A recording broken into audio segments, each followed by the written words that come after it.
We do begin with breaking news. The Park Hill School District will close later this week. I'm Kelly Eckerman. Too many staff members are out sick.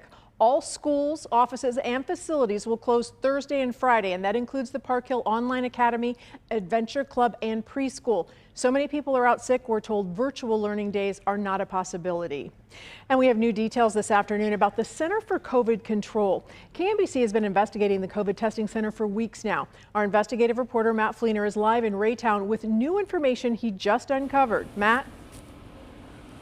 Yeah, Kelly, it was just a couple of weeks ago here for the Center for COVID Tonight, Control going all the way back there. It was absolutely quite a long line. And tonight, this center is closed and the FBI is investigating. Tonight, we're learning the FBI conducted court-authorized law enforcement activity in Illinois in connection to questions about the Center for COVID Control.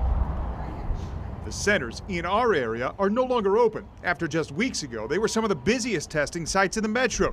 People showed up for free COVID tests in Blue Springs, Liberty, and Raytown. It was so many people inside the building in a closed space. Cassandra Wainwright got 2 negative COVID tests from the center in Raytown after seeing KMBC's report last week showing the Minnesota Attorney General filed a lawsuit saying people got inaccurate or deceptive test results.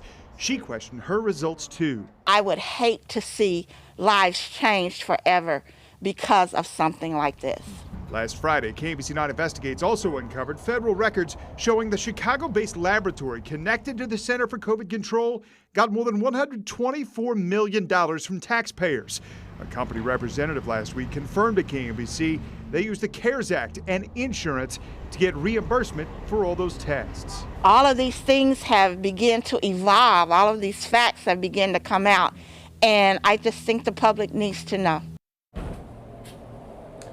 As these signs are still up, there's actually people that are still coming up trying to get a COVID test here. In fact, one guy just before our live shot said, hey, are they still giving away free COVID tests? We said no, they are still investigating all of this. The Center for COVID Control, by the way, did not get back to us when we asked them questions today. Matt Fleener, KMBC 9 News. Thank you, Matt. Now, the Missouri State Health Department and Attorney General say they have both received complaints about the company. Tomorrow, almost a dozen doctors will be testifying about ivermectin as an alternative treatment for COVID. KMBC 9's Rebecca Gannon is here now to tell us why this debunked treatment will be discussed in the Kansas House.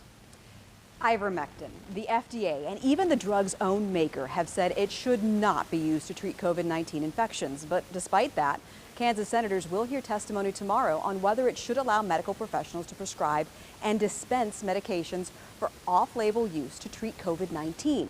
Ivermectin is approved for human use to treat infections caused by some parasitic worms and head lice and skin conditions like rosacea. And if too many people use it for things it's not prescribed for, there will be shortages for the people who actually need it for what it is prescribed for, right? It's a simple supply and demand situation. Today, doctors at the University of Kansas Health System briefing spoke about this issue, that there are drug shortages of monoclonal antibodies to treat COVID-19 or Regeneron or emerging drugs.